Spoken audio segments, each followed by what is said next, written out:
It may be that this separation of philosophy and sociology has never been upheld in quite the way that we have just put it.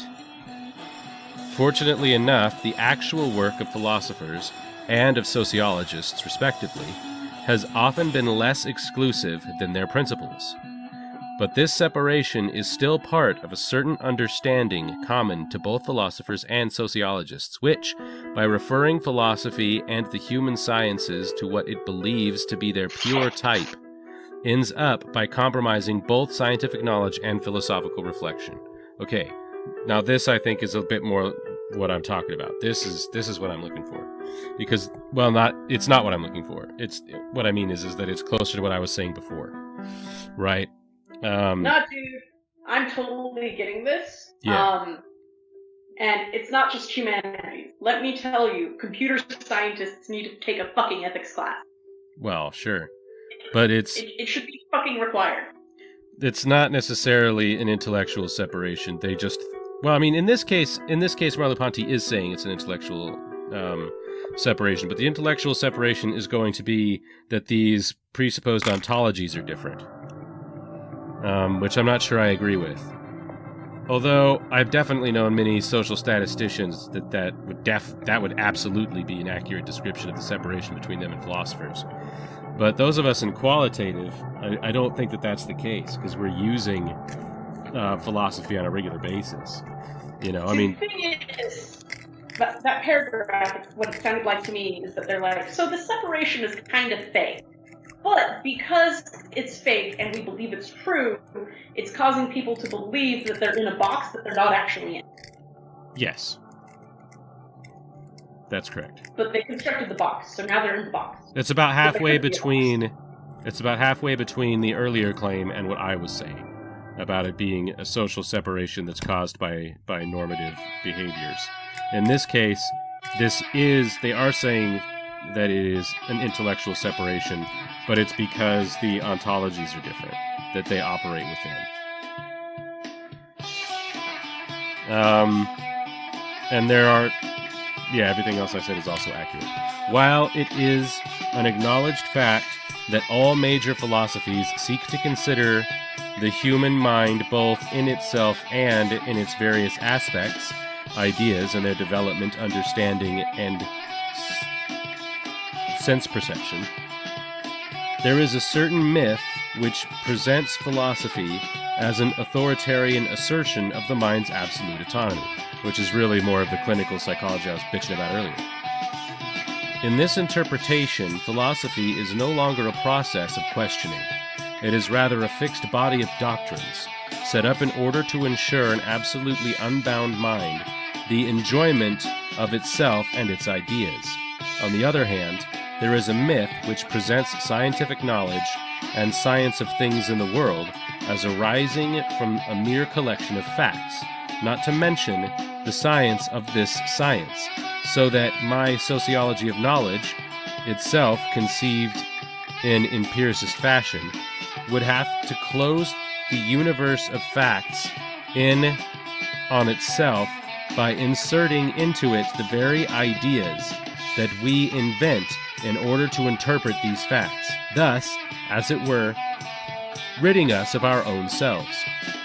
These two myths are both antagonists and accomplices. Opposed in this way, philosophers and sociologists are at least agreed on a boundary line that ensures they will never meet. If this Erdon sanitaire were removed, philosophy and sociology would destroy one another.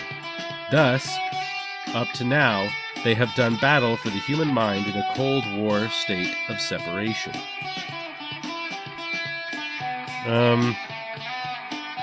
What? Universe's facts, there's nemesises, this is getting all superhero and bullshit.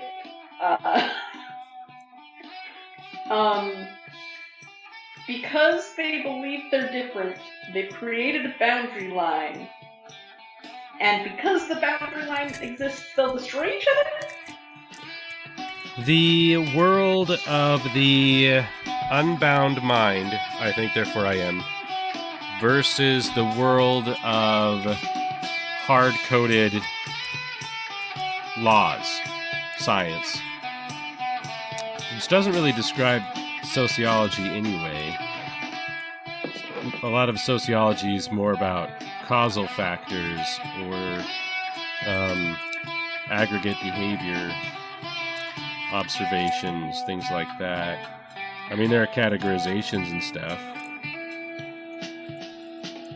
I guess you could make the argument that, for example, a person who is used to being identified as a millennial doesn't necessarily have the traits we equate as being with a millennial and is experiencing a phenomenologically a different reality than is described by the sociologist.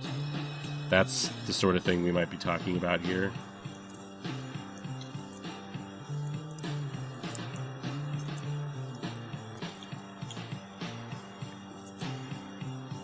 Cordon sanitaire.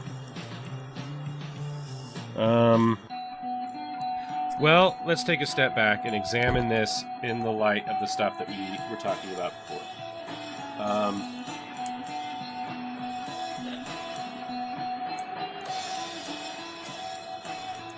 Mahjong City?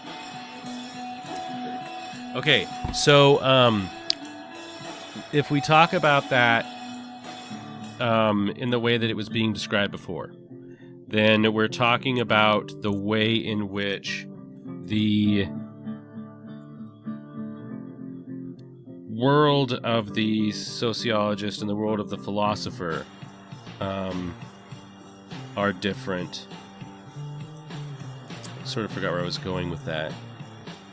But there was supposed to be something in here about the unbound mind being an example of something they're saying previously.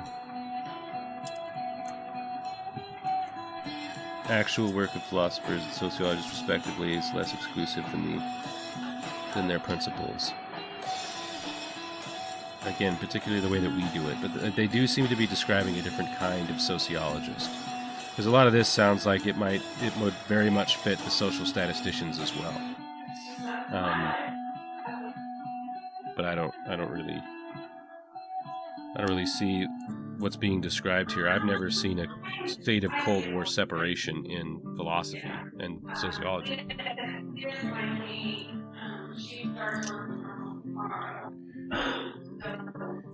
In such an atmosphere, any research that seeks to take account both of ideas and facts is bound to be somewhat disjointed, since on one side facts, instead of being understood as stimulants and guarantors of constructive effort that would link up their internal dynamic, are elevated into a state of preparatory grace, from which everything else is expected to follow, while on the other side, ideas are dispensed on principle from a confrontation with our experience of the world, of other people, and of ourselves.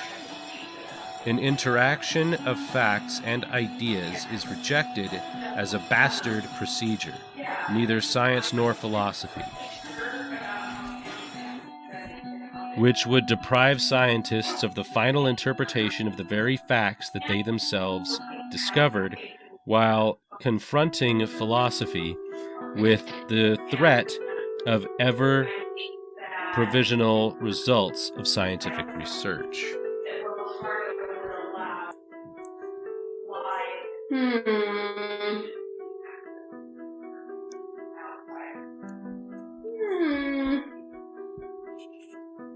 On the other side of the dispensed on principle from any confrontation with our experience of the world. This almost sounds like it's more of a separation between philosophy and the math-based sciences to me. This has a lot to do with a level of reductionism that I do not engage in. But it isn't to say that sociologists don't. It's very useful to do that. It's very useful to select something very specifically and to reduce your work to that very specific thing in order to make a claim based on your findings, right? But the more you do that, the more you leave out when you make that claim. And that's kind of the point. So you can leave things out that might not apply, or if it'll piss people off. They don't want to piss off the wrong people, after all.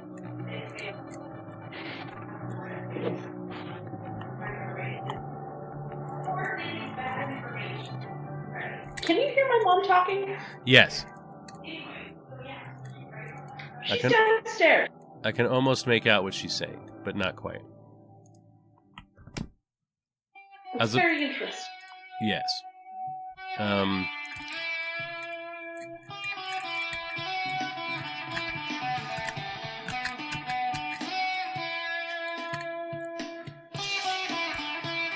Why?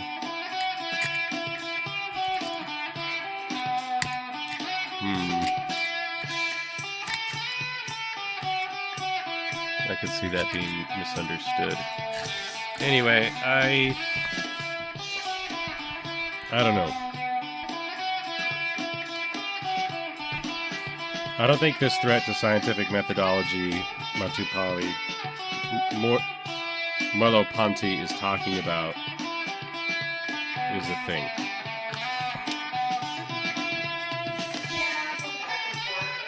I mean, maybe I'm just too postmodern to see Marlou-Ponty's position on this. I think that I think that they're starting. It's so hard to say Merleau-Ponty that I don't want to have to keep saying it.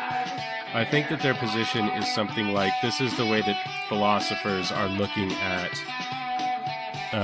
the sciences and the way that the sciences are looking at the philosophers. And maybe that was foreseeing the postmodern conflict, the rise of postmodernism. And I just am not able to wrap my head around that because I'm not exposed to so much of the ontology of high modernism itself, which is the underlying.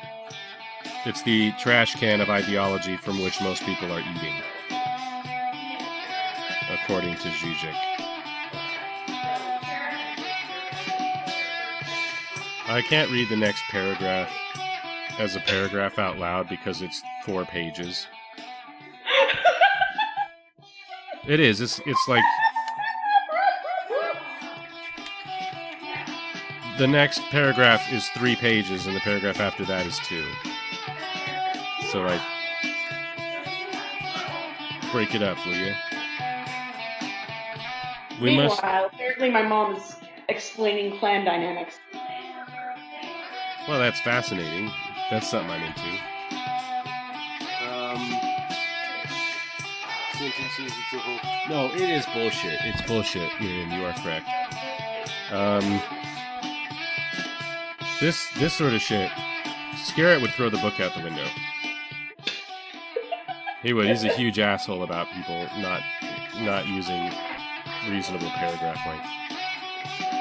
He also hates parentheses. He's a really funny dude when it comes to writing. He's surprisingly pompous about writing. Let's see here. We must realize Very useful, but they can be very confusing. Yeah, you don't want a giant paragraph. You want things to be concise, or let them go, because you're not going to communicate them by force-feeding somebody a wall of text anyway. Their eyes are going to glaze over, they're going to try to reread it 3 or 4 times, and then they're going to just move on, hoping they got the gist. And that's what's going to happen, and I know this from personal experience, not just as the reader, but also as the writer of egregious paragraphs. We must realize the obscurantist effect of this rigor. If investigations of a mixed character really have the drawbacks just mentioned, this would mean that the philosophical perspective... Okay, hold on. We're going to stop for a second. That is something, because something that they set up here, what they were talking about is the bastardization, the bastard science. What we do in IMSRL is the bastard science that is being described here, right? And that's the bastard science I engaged in for the Dungeons and Dragons observation as well. Is this non-positivist scientific approach? What is a non-positivistic scientific approach? What is a scientific approach that is not hypothesis tested? Which is, considering that I do it every day, you'd think I'd have a good answer for that question, but it's actually really difficult to explain. It's pulling the lever and saying, hey, let's see what happens. Yeah, it's like my lens is loose again, and I'm gonna have to fuck with it some more. But it's like there are behaviors which can be observed based on the data and the literature. What is the causal relationship between those behaviors and the phenomena at work that has been established by literature? Basically, that's what you do. And I could see why that would sound like something difficult to wrap one's head around. But again, I mean, social positivism was not common in sociology. Well, maybe let's do a here. You're gonna go on an adventure with me, viewers. For the record, it sounded suspiciously like the first sentence of this paragraph was like, yeah, that thing we were describing in the last 2 paragraphs, total bullshit. That's not uncommon in philosophy. The idea is you describe something, and then you describe an alternative, and then you synthesize them. Thesis, antithesis, synthesis. And you'll also present arguments against your position, and then explain why those arguments don't work. Which explains why we were confused about the last 2 paragraphs. Because they were spewing bullshit and they knew it. Well, no, the reason I'm confused by the paragraphs is because Marlou-Ponty's view of sociology is weirdly physical to me. So we're gonna look at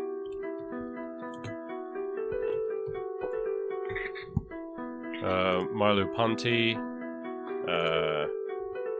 Stanford Encyclopedia of Philosophy. 1908 to 1961. So this is the pre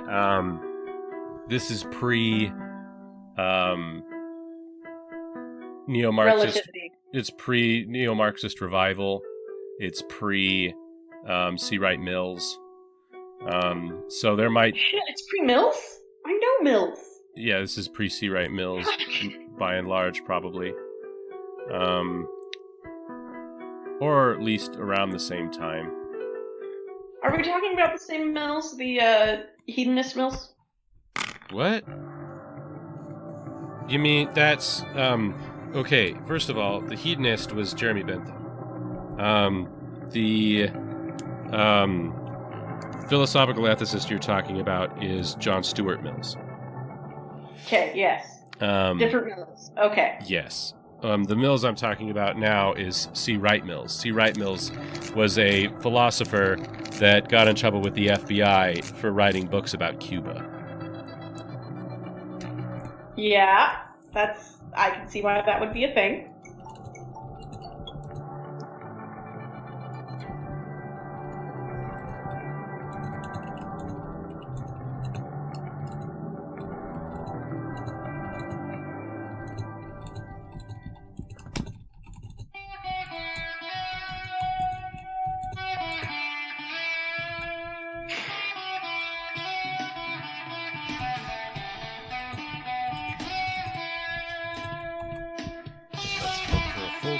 Turn this fan on, but I gotta keep it low so that the mic doesn't pick it up. Yeah. Okay, so yeah, we're gonna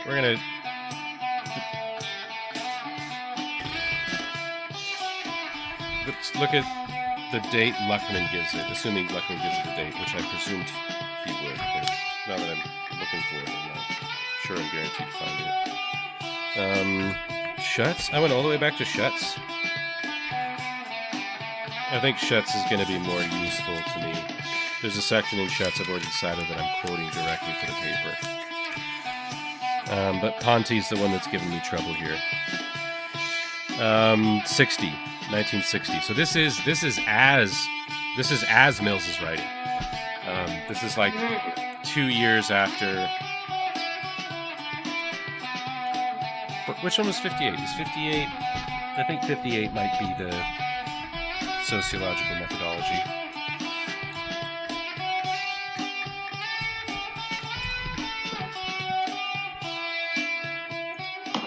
We're going to have to rely on Wikipedia for this one. Oh, you can't see because of the overlay. Damn it.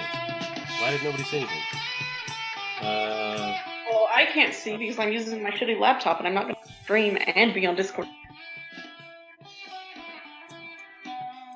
I'm going to be right back. I need to grab some ibuprofen.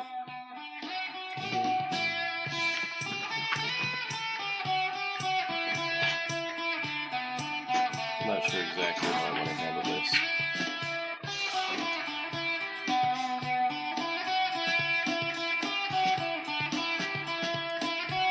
Alright, C. Mills is a American sociologist, professor of sociology at Columbia University, 46 to 62.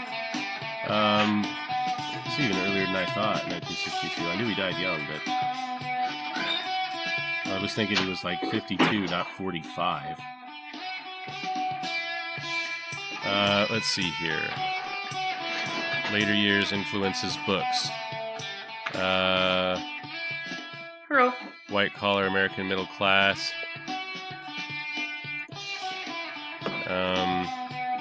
Power Elite. Power Elite was 56. So Power Elite had just come out.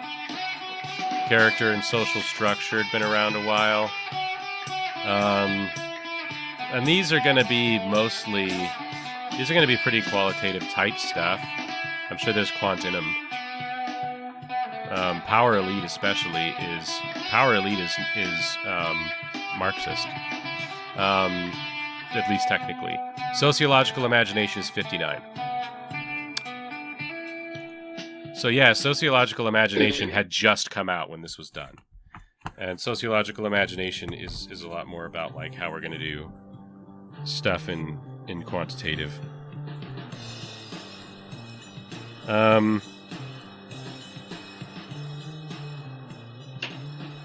So yeah, we're already doing the bastard science. And, you know, there are people that see us that way, for sure. Libertarians, mostly. To be fair, all academics are bastards. That's not what he means by bastard science. Look, we all know that when you say bastard science, you mean that a bastard sword.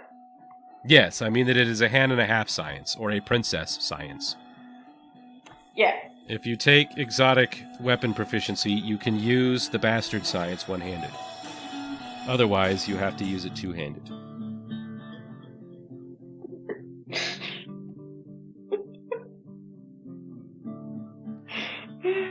This would mean that the scientific perspective and philosophical perspective were mutually exclusive, which is not true. In fact, all sciences evolved out of philosophy to begin with. And sociology is one of the ones that's still closest to philosophy in its operations.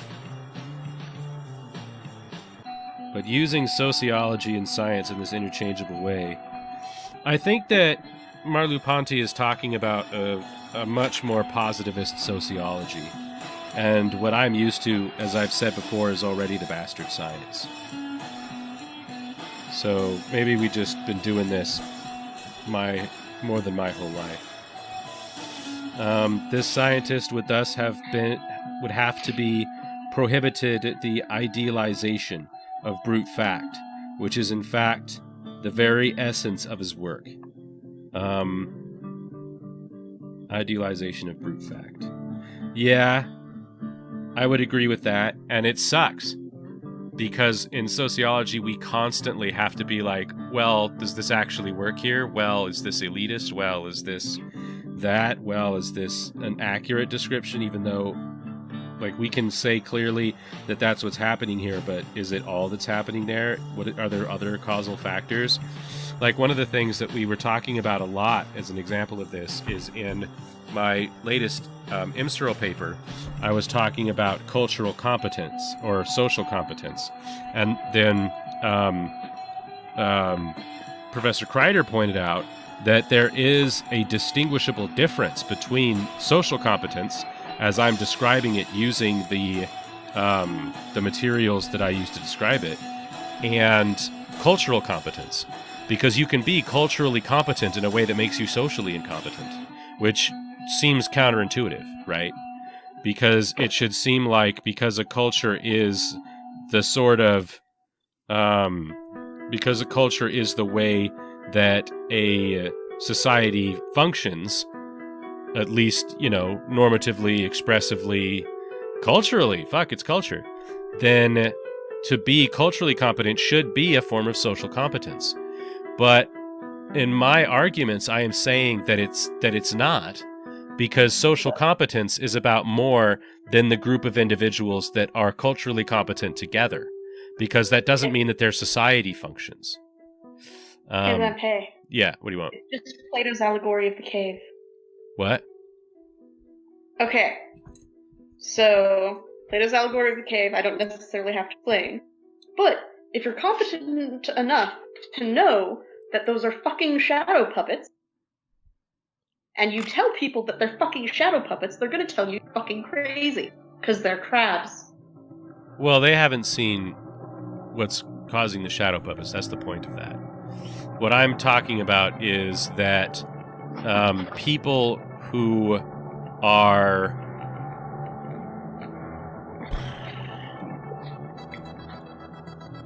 I don't know how else to explain it other than the way that I already did. But the point that I'm making is that kind of separation, that kind of splitting hairs is necessary, because you can't just rely on a fact being a fact in sociology, or indeed in philosophy for that matter. But in a lot of statistical analyses, you do. And that's sort of how a lot of sociology of population works. Women making 75 cents on the dollar, that is something that we know to be true as compared to men, basically, in American society. That is something that is demonstrable, and it is a pattern that we have recognized. But that doesn't make it a universal law. It doesn't necessarily mean that you, Sharia, yourself are making 75 cents on the dollar that a man would be in your position. But my mother maybe is. I don't know. Her line of work's a little weird. It's hard to say. But it is also true, we know, that you can't necessarily just take a universal constant that has been produced by aggregate statistics and apply it to every individual case. And that's, I think, what Marlou-Ponty's talking about here. That if you had to, in science, figure that sort of thing, then that science is not going to be what people consider science to be. Yeah, except things end up going that way in quant.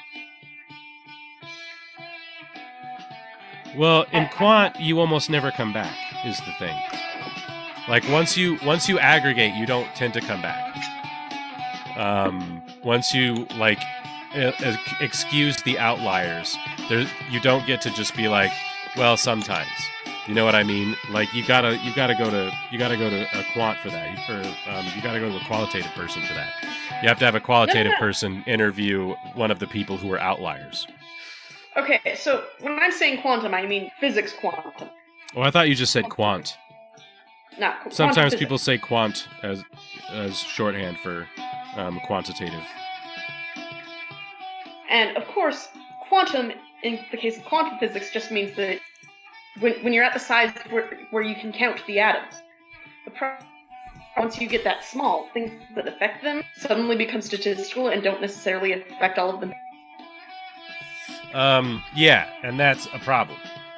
And I suspect Marlou-Ponty would have been citing that problem, perhaps. Is he pre-Schrodinger? He might be pre-Schrodinger. Not sure. I think he's after Schrodinger. Schrodinger's 20s, right? This is 60s. Well, I know Einstein was 20s. Well, 20s, 30s, 40s. Let me check. Is Damon going on? Oh, Damon's live now.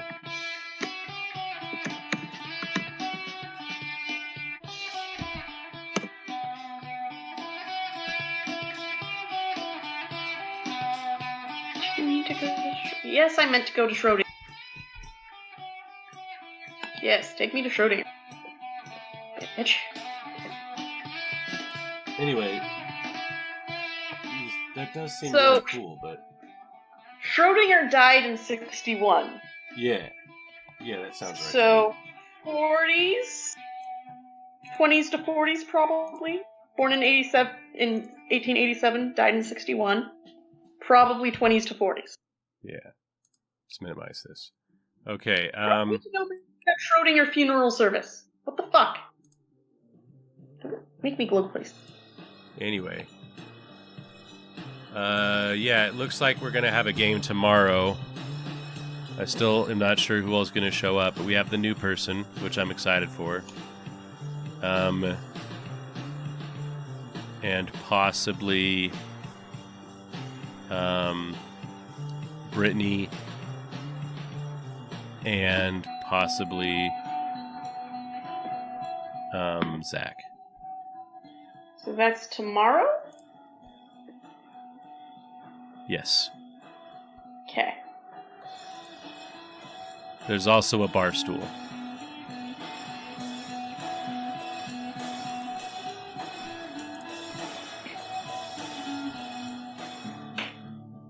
Is Brent the one that Craig brought in? Oh, Craig runs on Thursdays. I was thinking Craig runs on Tuesdays. I was like, how can he do both at the same time? I really want to play Craig's game, but instead I have to run 10,000 games. I couldn't commit to doing every Thursday anyway. So let's go to the next section of the paragraph and see what that has to say. See, this stuff is just undigestible for me right now. Results only condition if they ignore the other. Okay. Scientist, ideation of brute force. Would have to dispense with the deciphering of signs that is his very raison d'etre, and with the construction of intellectual models without which there would be no more science today than there was physics before Galileo. He would have to put on blinkers of, you know what? No, I've changed my mind. I'm with Marlou-Ponty on this. I think Marlou-Ponty is describing what fucking happened.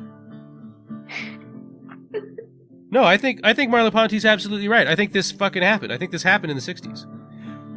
I think this happened shortly after he wrote this. Like, maybe not directly because of it, but as part of an overall movement and change to, because there was a resurgence of this weird scientific positivism in the social sciences, to be frank, about the time the government started paying for it. And then there was sort of a rebellion against that, which I tend to think of C. Wright Mills as being a major part of. And I think that Marlou-Ponty's work here is part of that transformation, is part of that escape plan, part of the sort of birth of the post-positivist sociology of the 60s.